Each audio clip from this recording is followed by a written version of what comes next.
Ninus és un dels primers i més importants testimonis del gènere de la ficció en prosa en la història de la literatura grega. De fet, podria tractar-se de la primera novel·la de la tradició occidental. Es tracta d'un producte molt especial que narra les peripècies amoroses, les gestes bèl·liques i les aventures d'un rei bàrbar.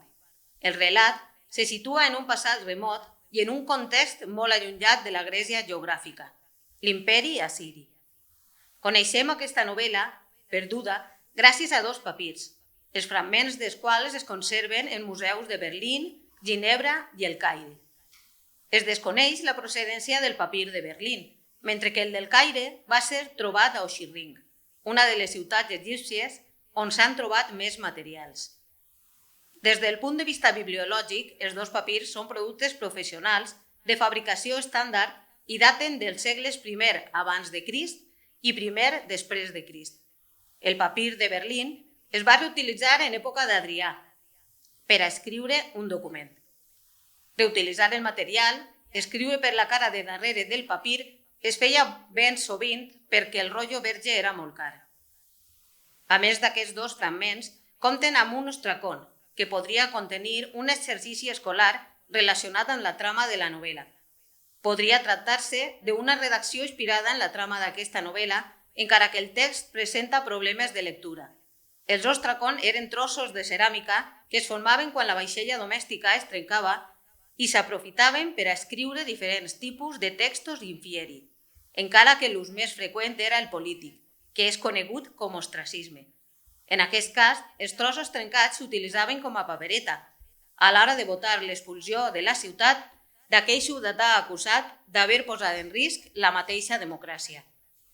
El nivell literari dels textos dels fragments correspon a un grec retòric i culte, infestat de referències a la tradició literària anterior. La novel·la no sols va ser llegida en l'Egipte grecorromà a partir del segle I abans de Crist, sinó que també es va difondre per altres províncies de l'imperi, especialment per Síria. S'han trobat dos mosaics datats entre els segles I i III després de Crist, on es representen escenes que podrien estar relacionades amb l'argument de la novel·la.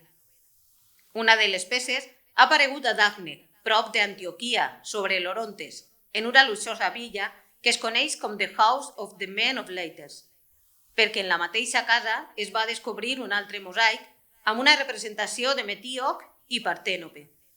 En aquest cas, la figura principal està asseguda en una cadira luxosa i contempla un marc. L'acompanya una dona que porta un llum o una copa. L'home sosté un marc amb un retrat que podria ser el d'una dona, pot ser la seva estimada, o bé el seu retrat propi, com passa en el cas de la vida d'Alexandre. El segon mosaic adorna el paviment d'una vila de la ciutat d'Alexandreta, actual Iskenderun, i presenta també un home assegut i sobre el cap s'ha escrit el seu nom, Ninus. També aquesta figura sosté un marc en la mà, dins del qual s'endevina una imatge, que podria ser la seva o la d'una dona. Aquestes peces demostren que els arguments de les dues novel·les perdudes, Ninus i Partènope, seguia viu segles després de la composició de les novel·les. Al costat de tots aquests materials, compten també amb una dada literària i també provinent de Síria.